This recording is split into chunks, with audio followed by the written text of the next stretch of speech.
자, 반갑습니다. 한국사입니다.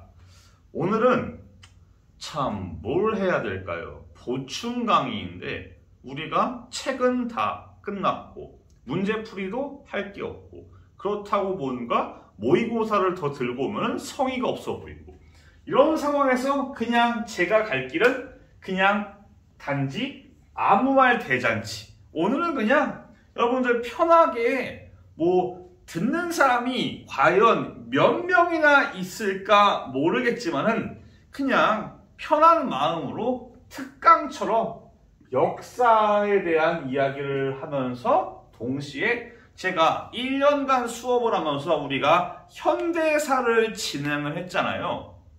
이 현대사를 진행해 오면서 여러분들이 어느 정도 얻었으면, 달성했으면, 이뤘으면 하는 지식적인 기준이 있거든요. 그게 바로 민주주의입니다. 우리가 현대사를 배울 때 기본적으로 민주주의의 역사를 알아달라는 게 현대사 파트의 기본적인 핵심이에요. 독재 정권에 맞서서 민주주의가 어떻게 성장을 했는가 말이죠. 그래서 오늘 주제는 역사와 민주주의. 별 내용 없습니다. 길게 할 생각 없어요. 그냥 짧게 이야기할게요. 제가 먼저 하고 싶은 말은 이 민주주의라는 게 상당히 광범위한 단어가 되어버렸어요. 지금 현재 전 세계에서 민주주의, 데모크라시라는 칭호를 쓰는 집단과 단체와 국가가 너무 많아요. 심지어 저 북한의 경우도 지들이 민주주의 인민공화국이에요. 개소리 그 자체죠. 북한이 무슨 놈의 민주주의입니까? 제가 수업 시간에 좀 남는 시간에 북한의 선거에 대해서 설명을 드린 바가 있어요. 그런 선거는 민주주의가 될 수가 절대로 없습니다. 자, 그러니까 이렇게 북한까지도 민주주의라는 소리를 짓거릴 정도로 민주주의가 너무 범위가 넓어졌어요. 그래서 등장한 게 서양식의 리버럴한 그런 자유주의가 포함된 자유민주주의라는 게 등장을 했어요. 제가 첫 번째로 다룰 내용은 바로 자유민주주의에 대한 내용입니다. 지금까지도 따끈따끈한 이슈인 게 교과서에서 자유민주주의의 자유를 뺀다. 이게 무슨 말도 안 되는 짓이냐라는 말도 있고 자유민주주의가 현재 대한민국에서 뜨거운 감자나 마찬가지입니다.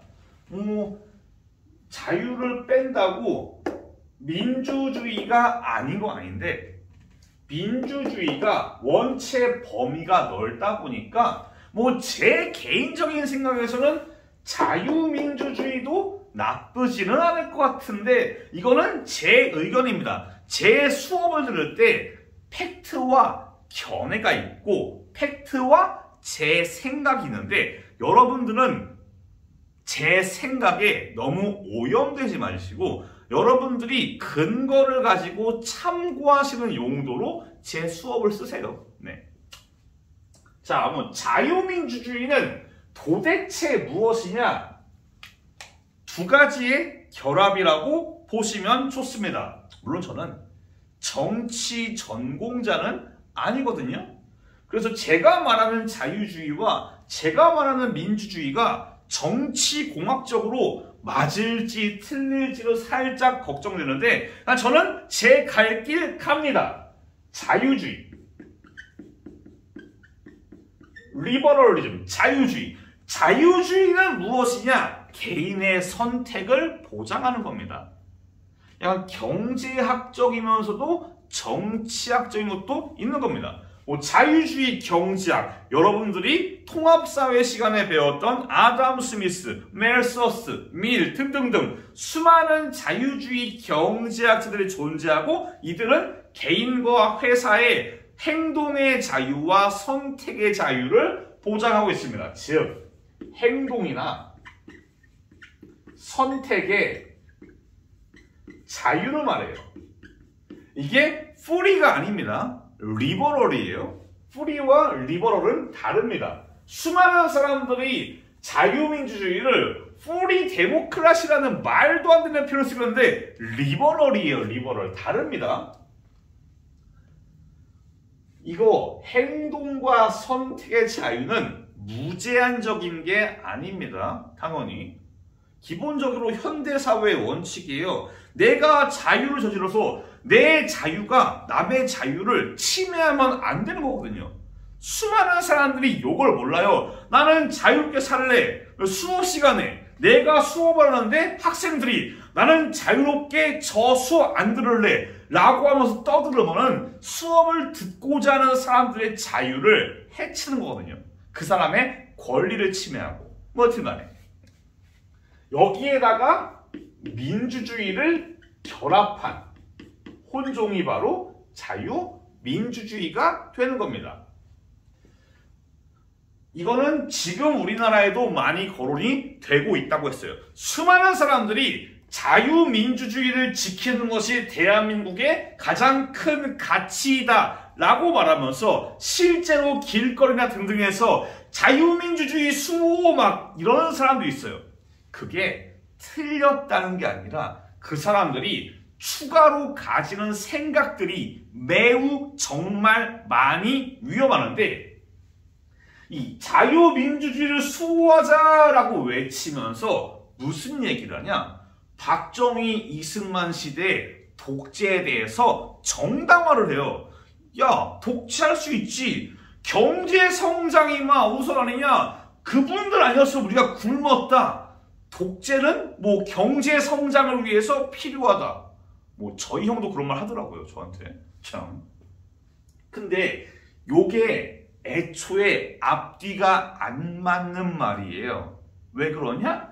자유민주주의는 개인과 회사의 행동과 선택의 자유. 이 자유는 넓게 출판, 뭐 신체, 언론의 자유 모두 다 포함되는 말이겠죠? 근데 독재 정권 시대에 자유가 있었냐고요. 자유라는 게 과연 이승만, 박정희 전두환 시기에 자유가 존재했냐는 겁니다. 아니거든요. 자유가 없었어요. 완전히 없는 건 아니지만은 자유가 제한되었거든요.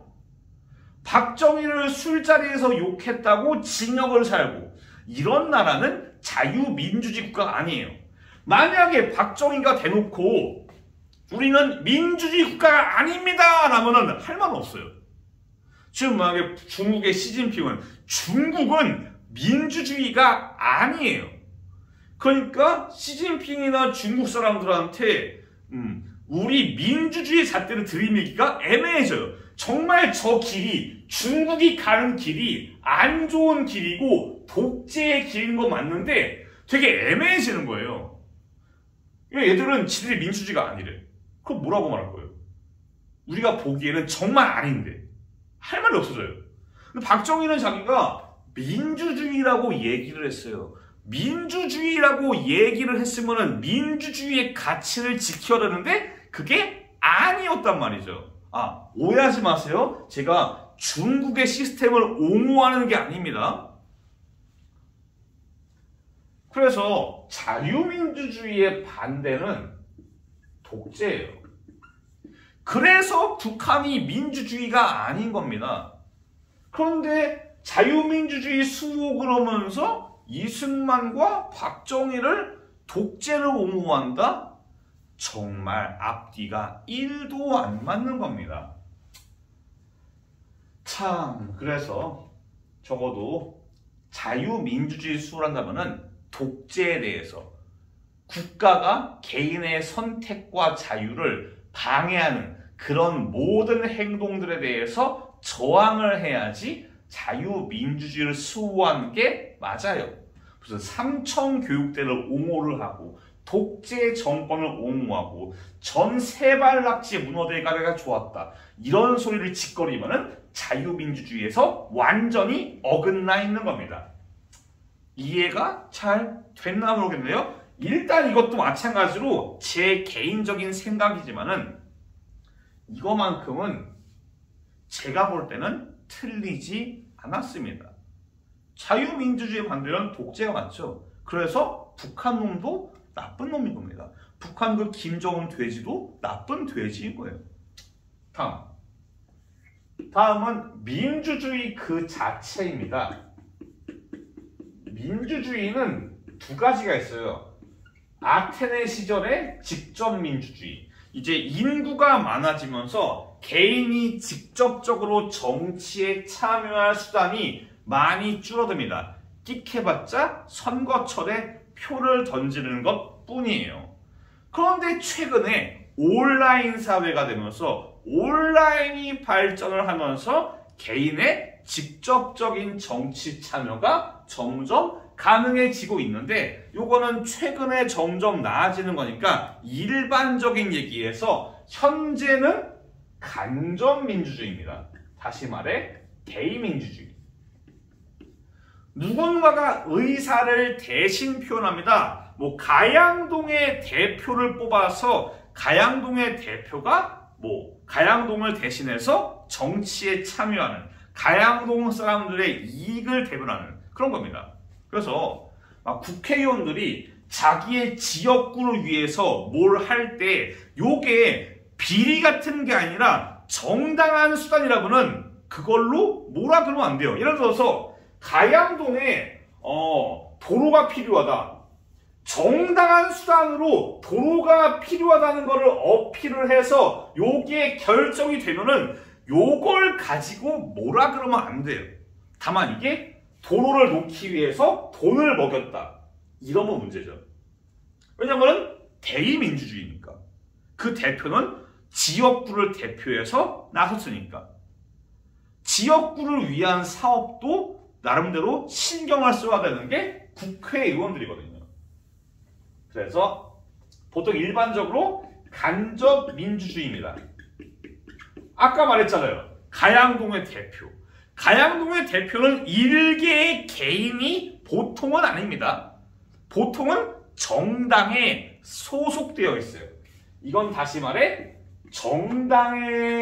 정당과 의회를 기반으로 한 민주주의예요. 민주주의의 꽃은 의회이며 민주주의의 완성은 곧 정당입니다. 개인이 추구하는 정치관, 경제관, 여러 관점들에 입각해서 개인은 자기를 지지하는, 내가 지지하는 정당과 정치인을 골라요. 예를 들어서 나는 좀 경제의 평등을 추구하고 싶다. 우리 후보 라인업을 보니까 C가 좀 낫네? 가자. B가 낫네? 가자. 이런 식으로. 나는 좀 일을 열심히 하는 사람들이 보상받는 사회를 원해. 그러니까 약간 좀 B가 가만히 보니까 좋다. 이런 식으로. 다양하게 자기의 가치관과 관념에 따라서 선택을 할 수 있는 게 정당 민주주의의 핵심입니다. 저는 요거를 상당히 신봉하는 편이에요. 마찬가지로 개인의 의견입니다. 이런 상황에서 몇 가지 비판해야 되는 상황들이 있어요. 예를 들면은 사표. 야, 네 표는 찍어봤자 당선이 안 돼. 어차피 죽은 표니까 너는 그냥 투표하지 마. 아니 바꿔. 이런 식으로. 말도 안 되는 겁니다. 민주주의예요. 민주주의는 개인의 선택이에요. 내 선택은 죽은 게 아닙니다. 모든 선택은 죽어있지 않아요. 내가 누굴 뽑든 어느 정당을 지지하고 누굴 좋아하든 이건 내 선택입니다. 누구도 관여할 수 없는 신성한 것이에요. 그런데 죽었다니 누구 마음대로. 말도 안 되는 겁니다. 혹은 비난을 해요. 너는 왜 걔 좋아하냐? 너는 왜 그 정당을 지지하냐? 이것도 마찬가지로 비판을 받아야 됩니다. 왜 그러냐? 선택은 자유고 선택에는 이유가 있어요. 내가 생각을 해서 내가 가만히 볼 때 내 입장과 내 정치 관점과 내 경제 관점에서 어느 정당과 어느 정치인, 어느 사람 이런 사람을 좋겠다라고 지지를 한 건데 이걸 가지고 너는 왜 그 사람을 지지하냐 라고 말하면 안 되는 거예요. 선택은 자유가 있어야 돼요. 저희 형과 저희 어머니는 저랑 가치관이 완전히 정반대로 달라요. 360은 아니죠. 180도 달라요. 다른데 제가 형과 어머니한테 저는 한 번도 왜 그렇게 생각을 하십니까? 바꿔 먹으세요. 고쳐 먹으세요. 정당 지지를 바꾸세요. 라는 말을 한 적도 없고 앞으로도 안 합니다. 딱 한 번 형이 자유민주주의를 수호한다면서 박정희 독재를 지지한다길래 이거에 대해서 뭐라고 하긴 했어요. 형이 경제 관점에서 작은 정부를 지지하면서 큰 정부를 지지해요. 이래서 뭐라고 한 적은 있어요. 근데 형의 정치적인 선택, 어머니의 정치적인 선택을 가지고 저는 뭐라 그럴 생각이 앞으로도 없습니다. 왜 그러냐? 개인의 선택이니까요. 어머니와 형이 그 사람을 지지한 이유가 있고 그 정당을 지지한 이유가 있어요. 항상 모든 선택은 존중받아야 하는 게 바로 민주주의의 대원칙입니다. 저는 이 말을 해주고 싶었어요. 다시 말하자면 저는 특정 정치 색깔을 드러내지 않기 위해서 노력을 합니다. 다만 이런 일반론적인 민주주의의 성격은 여러분들이 알아두신다고 나쁠 것도 없고, 게다가 저는 말하지만은 이런 거는 다 제 개인의 생각이 나름대로 들어있거든요. 여러분들이 선생님들이 수업을 할 때 무조건 무비판적으로 받아들이지 마시고 항상 뇌를 통해서 생각을 해보세요. 사고를 하시고 그래야 여러분들이 장차 대입 등등에서 논술을 쓰든 뭘 하든 수행평가를 하든 뭘 하든 여러분들의 결과물이 좋을 수밖에 없을 겁니다. 항상 비판하시고 고민하시고 생각해보세요. 그게 여러분들 공부에 도움이 됩니다. 말이 이상해지네. 이게 어떠한 생각도 하지 않고 그냥 막 제가 해석을 해요. 여튼 오늘 수업은 여기에서 마무리할게요. 다음은 이게 어느 반은 이번 주에 한국사가 한 번 들었어요. 근데 어느 반은 특정 반은 3번 들었어요. 지금 그 특정 반을 위해서 촬영하는 느낌도 있는데 괜찮아요. 이참에 이런 것도 말할 수 있는 게 좋기는 합니다. 다음 시간엔 뭘 할 것이냐? 아까 제가 말했어요. 제 수업과 제가 사용되는 교과서 오늘 한 말 다 팩트와 견해, 사실과 의견이 섞여 있다고요. 한국사 교과서도 마찬가지예요. 사실이 있고 이 사실에 대한 해석도 섞여 있거든요. 다음 시간에 우리는 역사를 바라보는 관점, 역사관에 대해서 사실과 견해, 팩트와 견해에 대해서 이야기를 해볼까 합니다. 고생 많았습니다. 다음 시간에 뵐게요. 감사합니다.